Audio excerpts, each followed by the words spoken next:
विनोद जी, क्या आपको अभी जो वरुण गांधी कह रहे हैं उसमें कुछ नई बात दिखती है, या पिछले 2 साल से वो जिस तरह के तेवर अपनाए हुए थे लगभग वही है? कंटेंट में थोड़ा सा परिवर्तन हुआ है? क्या आपको ऐसा लगता है कि ये इनमें से कुछ संकेत निकाले जा सकते हैं कि वो भी वही सब क्यों बोल रहे हैं जो राहुल गांधी या कांग्रेस अब बोल रही है?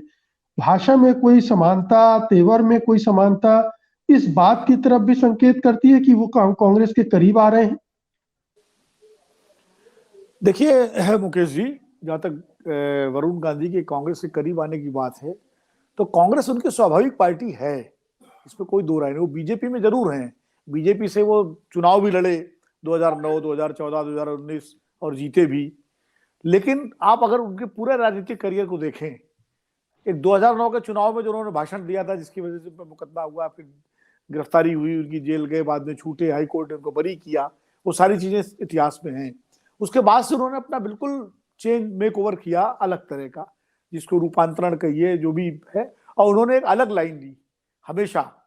देखिए अमेठी का चुनाव जब 2014 में हो रहा था, राहुल गांधी स्मृति ईरानी का चुनाव हो रहा था, पहला चुनाव था स्मृति ईरानी का, तब उन्होंने, वो सुल्तानपुर से लड़ रहे थे वरुण गांधी, उन्होंने राहुल गांधी की तारीफ की और कहा कि वहां सेल्फ हेल्प ग्रुप्स ने बहुत अच्छा काम किया है और अमेठी में इस तरह अच्छा काम किया है, एक तरह से तारीफ करके मदद की उन्होंने। एक बयान उन्होंने कभी भी भाजपा में रहते हुए भी अपने परिवार के खिलाफ नहीं दिया, कभी भी सोनिया जी के खिलाफ या राहुल गांधी के खिलाफ या प्रियंका के खिलाफ नहीं दिया। नेहरू और इंदिरा गांधी की बात ही छोड़ दीजिए, मेनका जी जरूर कभी कभी थोड़ा बहुत उनकी टिप्पणियां आती रही है परिवार को लेके, लेकिन वरुण जी ने कभी नहीं दिया। अगर आप पूरा देखो, कभी उन्होंने सार्वजनिक रूप से ऐसा, जिससे ऐसा कुछ नहीं दिया जैसे परिवार असहज हो।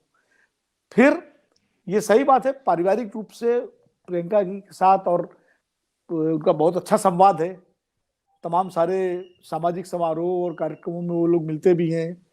राहुल गांधी जब लंदन में पढ़ रहे थे, वरुण गांधी भी लंदन में, तब उनके बीच में एक बहुत अच्छा संवाद था, वो साथ भी रहते थे। ये सब चीजें पब्लिक डोमेन में है भी, लोग जानते भी हैं, जो परिवार के करीब है वो सब जानते हैं, वो बताते हैं, हम लोगों को बताते हैं। तो वो भी उनके बीच रहा हमेशा। तो एक बॉन्डिंग तो है उनकी, पारिवारिक बॉन्डिंग है।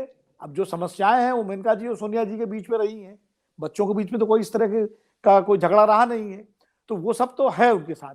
अब सवाल यह है कि कांग्रेस कितना स्पेस देती है वरुण गांधी को, और कांग्रेस में भी ये मसला परिवार का मसला है। ये मल्लिकार्जुन खड़गे के बस का नहीं है कि वो इसको तय करें। ये जब तक परिवार तय नहीं करेगा कि हाँ वरुण गांधी को लेना है साथ में, तब तक इस पर कोई फैसला नहीं होगा। अल्टीमेटली राहुल गांधी और सोनिया जी गांधी को और प्रियंका गांधी को, खासकर राहुल और प्रियंका को तय करना है, राहुल और सोनिया गांधी को।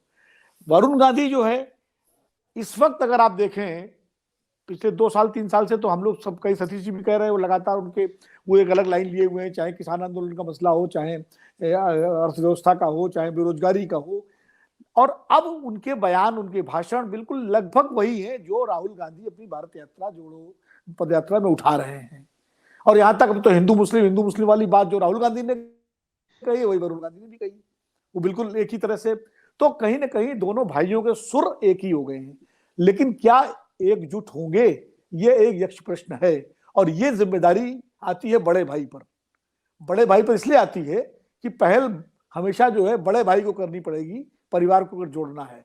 कि जब आप भारत जोड़ने के लिए निकले हैं कन्याकुमारी से कश्मीर तक, तो भैया परिवार को भी जोड़िए। और अगर परिवार का एक सदस्य आपकी ही भाषा बोल रहा है, आपके ही मुद्दे उठा रहा है, और वो बीजेपी से अलग है बिल्कुल हर तरह से, खाली तकनीकी रूप से बीजेपी सांसद है, तो आपको जो है एक ऐसा संकेत देना चाहिए कि जिसको वरुण गांधी, जिसमें हाँ करे या ना करे, फिर फैसला वरुण गांधी करे, अगर तब वरुण गांधी को देखना पड़ेगा।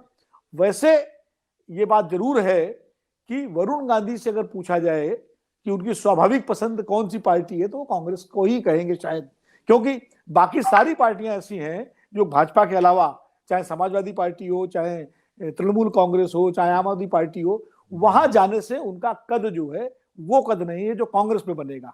कांग्रेस में वो अगर रहेंगे, चाहे उनको कोई पद न दिया जाए, लेकिन वो राहुल गांधी के छोटे भाई के रूप में रहेंगे, वो प्रियंका गांधी के छोटे भाई के रूप में रहेंगे, वो परिवार के एक सदस्य के रूप में माने जाएंगे। तो ये एक उनके लिए स्वाभाविक रूप से कांग्रेस पार्टी है।